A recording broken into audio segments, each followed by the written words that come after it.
शिवराम प्रतिष्ठानच्या वतीने श्री छत्रपती शिवाजी महाराज यांच्या भव्य मूर्तीची प्रतिष्ठापना अत्यंत उत्साहात आणि भक्तिभावाने पार पडली। या ऐतिहासिक व अभिमानास्पद सोहळ्याला शहरातील मान्यवरांची मोठ्या संख्येने उपस्थिती लाभली। यावेळी सोलापूरचे महापौर विनायकदादा कोंड्याल, अक्कलकोटचे नगराध्यक्ष मिलनदादा कल्याण शेट्टी यांच्या हस्ते विधिवत पूजन करून मूर्ती प्रतिष्ठापना करण्यात आली।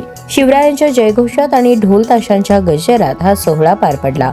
कार्यक्रमास उपमहापौर ज्ञानेश्वरीताई देवकर, शहराध्यक्षा रोहिणीताई तडवळकर, चंद्रकांत वानकर, गुरुशांत धुत्तरगावकर, नगरसेवक मेघनाथ येमूल, युवराज सरवदे, सिद्धेश्वर कमटम, श्रीदेवी फुलारे, सत्यनारायण गुर्रम, श्रद्धा पवार, मंदाकिनी तोडकर, कादंबरी मंजिले, शिवाजी वाघमोडे, अजय पूनम, कविता गज्जम, पप्पू गडगंची तसेच गजानन कल्याण शेट्टी, जयेश संगा, किरण कानगुडे, नागेश मालगे, भागवत शिंदे, जयंत होले पाटील, डॉक्टर विशाल गोरे आदी मान्यवर उपस्थित होते।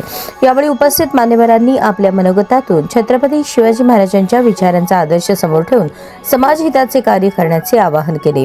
शिवरायांचे कार्य, त्यांचे शौर्य, न्यायनीती आणि स्वराज्याची संकल्पना आजच्या पिढीसाठी प्रेरणादायी असल्याचे त्यांनी नमूद केले।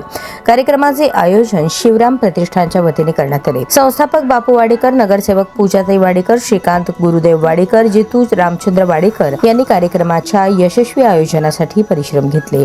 कार्यक्रमास नागरिकांची मोठी उपस्थिती लाभली असून संपूर्ण परिसर शिवमय वातावरणाने दुमदुमून गेला होता।